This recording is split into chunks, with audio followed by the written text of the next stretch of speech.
Bonjour, bienvenue dans la petite guidance du moment. Alors, on va y aller avec, tu vois, les cartes divinatoires d'Algariel. J'espère que j'ai assez de lumière. Oui, c'est bon. Allez, on y va, c'est parti. Eh bien, ça part fort et ça part tout de suite. Alors, la première, c'est, voilà, celle-ci. On va faire un passé, présent et futur. On a les deux.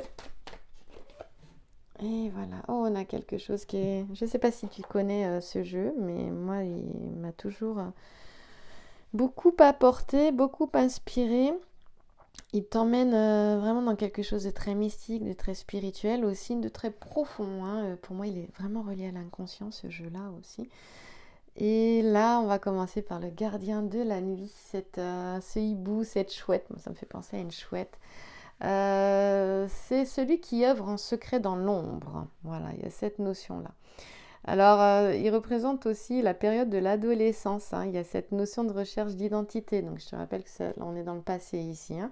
Voilà, le présent est au centre. Euh, donc, le passé, ça nous parle de quelque chose qui était basé sur la tromperie, que ce soit au niveau professionnel ou que ce soit au niveau affectif. Je te rappelle que c'est le passé uniquement, hein. Voilà, et cette carte aussi, elle va nous montrer l'ombre, nous parler de l'ombre, c'est-à-dire que l'ombre permet aussi de découvrir notre ombre, hein, c'est aussi de l'inconscient, elle nous permet de mieux nous connaître aussi, de découvrir euh, aussi notre vulnérabilité, parce que souvent nous refusons de voir notre vulnérabilité. Je te disais que cette carte en général représentait la période de l'adolescence, mais l'adolescent il est fragile. Il est en quête d'identité, il recherche aussi ses limites, ses repères. Et il y a cette notion-là, peut-être dans le passé, il y a eu cette recherche-là. Mais tout ça, ça va le construire aussi par la suite. La chouette ou le hibou observe. Donc cette carte, elle est vraiment liée à l'observation. Mais elle est liée aussi, la chouette, elle est reliée aussi à la connaissance, hein. Euh, c'est une carte qui nous parle d'observation, aussi des sciences. On observe beaucoup en sciences. Et donc, il y a cette notion de connaissance. La connaissance et le savoir et plus l'expérience. Voilà. Donc, il y a cette notion d'observer peut-être une situation ou une personne pour savoir ce qui se vit véritablement, ce qui se passe, et d'observer surtout en soi, surtout à l'intérieur de soi. Évidemment, par le passé, il peut être question, pour moi là, il est question de sortir petit à petit, en allant, si je regarde les trois cartes ensemble, hein, en allant voir son intériorité, de sortir petit à petit, pas à pas, d'une période peut-être difficile, hein, d'un moment ou d'être encore dedans, mais c'est un moment d'introspection pour retrouver ici son unité, hein. Donc il sera question d'aller voir ça. Alors au centre, j'irai voir un peu plus loin pour la suite. Au centre, tu as la lettre ici. Tu vois, c'est une lettre, il y a de l'écriture. Donc c'est une lettre. Cette carte, elle est positive. Donc celle-là est neutre, celle-ci est positive, hein. Bien sûr, elle va toucher à tout ce qui est contrat, nouvelles, courrier, administration, d'un point de vue très terre à terre, mais elle peut être aussi au niveau spirituel reliée avec cette notion de l'au-delà, d'être relié par un défunt, ça peut être par le biais de l'écriture automatique aussi. Il y a cette notion de réponse, recevoir des nouvelles, peut-être des réponses aussi peuvent arriver, hein, des réponses. Justement, il y a peut-être quelque chose qui peut monter de l'inconscient, hein, et venir au conscient et apporter une réponse. Voilà. Cette carte, c'est aussi les signatures, les contrats. Contrat, c'est aussi tout ce qui est échange dans tous les domaines en fait de la vie, hein, quel que soit le domaine, j'ai plutôt envie de dire. Elle peut aussi, il peut être question de démarches justement qui sont en train de se faire en ce moment, démarches administratives ou démarches tout court. Elle peut être en lien, comme c'est l'écriture, avec tout ce qui concerne les études, aussi la formation, les études, et elle va nous parler d'une décision aussi importante qui peut être prise. Cette prise de décision importante, elle va nous amener, elle peut être au niveau du couple, ça peut être un contrat, un mariage, un pax, hein, une officialisation du couple, ou alors complètement ça peut être aussi, elle peut nous parler aussi de réconciliation suite à une dispute aussi. Il peut y avoir ça. Voilà. Et donc, ce que je vais aller voir, c'est justement notre chouette, notre chouette et notre lettre ensemble, c'est-à-dire le gardien de la nuit et la lettre ensemble. Alors, il faut savoir qu'aussi, on a la carte 1. On va aller voir les associations après, hein, bien évidemment. On a la tour. La tour, c'est une carte qui est aussi positive. Donc, on a une carte neutre et 2 cartes positives. Donc, il y a quand même quelque chose qui est assez fort dans cette guidance. Il est question de réaliser un but, de réaliser quelque chose qui est pour moi assez profond avec le 1. Ça, c'est vraiment en lien avec des choix qui sont profonds et qui sont bons.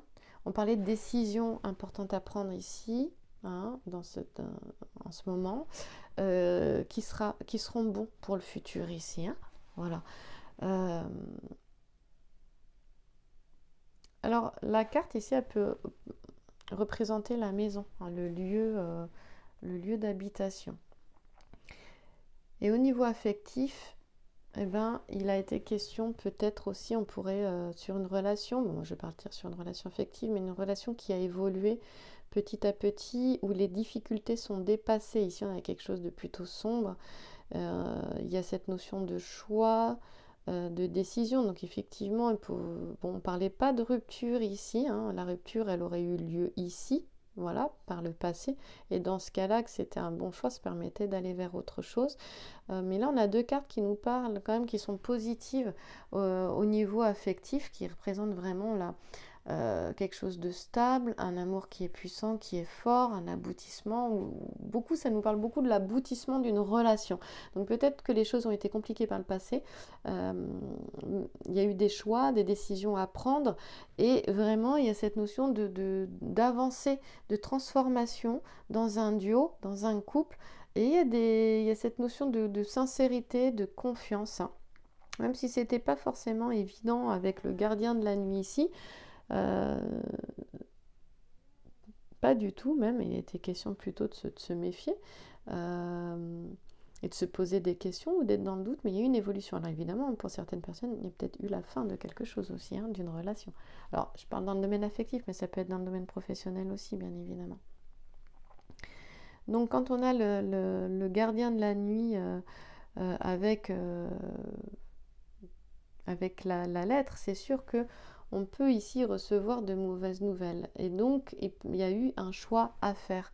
Cependant, quand on a du coup notre lettre aussi avec la tour, eh bien, on n'a pas quelque chose qui est négatif. Donc, on a une évolution qui est positive dans le temps, en fait. Même si les choses on peut recevoir de mauvaises nouvelles et ça impose ou prendre conscience de quelque chose et ça impose de prendre une décision qui sera positive par la suite. Donc il y a quelque chose qui avance, il y a quelque chose qui peut apporter un tournant aussi, un changement de vie. On peut avoir quelque chose comme ça, vraiment. Il y a une opportunité. Hein, en fait, il y a quelque chose qui arrive, quelque chose de positif qui arrive dans le domaine qui te tient à cœur, là, en ce moment, que ce soit le domaine. Il y a quelque chose qui s'est transformé. Je pense que c'est la fin des épreuves. Les épreuves, elles sont ici. Là, ça a évolué. Il y a une opportunité, il y a des possibilités. Il y a quelque chose de positif ici qui arrive quand on a la lettre et la tour. Il est question de recevoir une opportunité dans le domaine qui nous tient à cœur, qu'il soit sentimental, financier, professionnel. Donc déjà, ça permet de commencer avec quelque chose de plutôt sympathique. Voilà, j'avais envie de commencer par Algariel. Et donc, écoute, on va continuer avec l'oracle de Béline, juste sur 2 cartes, parce que j'aime bien. Ce qui va nous donner des informations supplémentaires. Bon, alors j'en ai une ici, une coincée, tu vois, dans la main, et l'autre ici. Nouveau départ déjà, et pour une femme, il est question d'un nouveau départ pour une femme, hein, d'aller de l'avant. Bon, mais aussi, c'est de sonder son intériorité avec la lune, hein, quand tu as la lune comme ça. Il y a quelque chose, c'est vraiment, encore une fois, venir en soi. En ce moment, c'est beaucoup ça. Alors, c'est aller vers de nouveaux horizons. Peut-être, ouais, il peut y avoir de nouvelles opportunités, on en parlait tout à l'heure. Et ça peut être un besoin d'aller vers de nouveaux horizons, un besoin de voyage, un besoin de changement, un nouveau départ. Et par contre, comme on a le départ avec la femme, c'est un nouveau départ peut-être dans tous les domaines. Donc on voit qu'il y a vraiment un tournant, on voit que les choses, elles bougent, elles sont en train de se transformer. Et les oiseaux, ils s'en vont vraiment. Donc, c'est laisser le passé derrière. Là, voilà, tourner une page et aller de l'avant. J'en ai encore une coincée, hop, ici, et une là. Voilà. Là où il y avait du retard, bah, moi, j'ai envie de te dire que là, c'est terminé, en fait. Hein, il y avait peut-être du retard à un moment, mais on voit bien que, bon, bah là, c'est fini, c'est terminé. Hein. C'est marrant parce que le nouveau départ, il implique, enfin c'est pas marrant, ça n'y a rien de drôle, mais il implique la fin de quelque chose. Quelque chose doit tomber, donc au niveau collectif, bien sûr que ça peut nous en parler. Quelque chose doit tomber pour, voilà, pour pouvoir finalement, pour quelque chose d'autre puisse se construire sur de nouvelles bases. Voilà, sur des bases plus solides. Hein. Et donc c'est le temps que tout tombe, que tout s'effondre. Pour ça qu'il y a peut-être du retard dans certaines réalisations, dans certaines choses, mais il faut d'abord que tout s'écroule, que ça tombe vraiment, pour qu'il puisse y avoir une nouvelle construction sur de nouvelles bases. Voilà, des nouvelles bases plus solides, plus saines. Voilà de quoi ça me parle, moi, là, vraiment. Alors quand, effectivement, on peut avoir, ça peut on peut avoir peur ou se dire mince, qu'est-ce qui peut se passer? Mais en fait, c'est pas si négatif que ça. C'est sûr que ça peut mettre de la douleur, de la tristesse. Ça peut être une rupture de relation, de contrat. Voilà, des projets professionnels qui finalement se font pas. Mais si ça se fait pas, bah, c'est parce que valait mieux pas que ça se fasse. Et derrière, c'est pour aller. Et des fois, en fait, moi, ça montre que là, quelque chose peut-être s'est écroulé, s'est effondré, pour que le renouveau puisse, voilà, avoir lieu. Le nouveau départ puisse se faire. Des fois, les choses, elles s'écroulent justement pour permettre quelque chose d'autre, quelque chose de nouveau. Et ça, c'est pas négatif du tout, tu vois, parce que derrière, il est question d'aller vers autre chose. Voilà. Et ça peut être comme cette carte, elle est sur l'étoile de la femme, cette sensation que tout s'écroule. Voilà. Voilà. Mais en fait, quand il y avait à un moment donné, quand tu as une envie de changement, elle arrive, en général, tu la ressens avant que les choses tombent. Hein. Et cette envie de changement est déjà là et tu te dis, mince, il n'y a rien qui bouge, tout ça, ça avance pas. Ben non, parce qu'en fait, il y a quelque chose qui doit s'arrêter ou qui doit s'effondrer pour que ça puisse arriver. Tu vois? Vraiment, moi, ça me parle de ça. Et on n'oublie pas qu'il y a quelque chose, il y a des nouvelles opportunités qui arrivent, il y a quelque chose de nouveau là qui amène. Voilà, on a vu le bonheur. Tout à l'heure, tu as vu, on a je vais la retrouver. C'est la carte de la fatalité qui est sortie, mais qui est revenue dans le jeu. C'est-à-dire qu'elle t'a fait un petit coucou en disant hé, je la trouve pas. Il est question. Attends, on va reculer un peu. Voilà, et la fin de quelque chose pour le début d'autre chose. Bref, tu as dû la voir, tu reviens en arrière, tu vas la voir sauter. C'est la carte de la fatalité, mais elle s'est remise dans le jeu. Là, tu as la carte du bonheur, bah ouais, tu vois, donc faut pas hésiter. Voilà, le bonheur et la sagesse. La sagesse, c'est en fait, laisse le temps au temps, en fait. C'est-à-dire que les choses arriveront en temps, au bon moment, en fait. Faut faire confiance, tu vois. Ça arrivera au bon moment. Fais confiance, en fait. Voilà. Je vais terminer avec les deux dernières cartes. Eh bien oui, les questions de dissoudre ses peurs, ses doutes. L'alchimiste verse le dissolvant dans la lampe philosophique. C'est aussi la carte des nouvelles, des opportunités, nouvelles rencontres aussi. Mais ça passe par une phase un peu compliquée, voire violente, avec Rubéus, ça nous parle du mois de mars aussi. Et bah, ne te laisse pas non plus séduire euh, par des paillettes aussi, ça va nous dire ça. Attention au séducteur aussi ici. Voilà. Eh ben écoute, moi je te souhaite, on se retrouve très vite pour une nouvelle guidance comme ça de 15 minutes et je te souhaite une belle journée.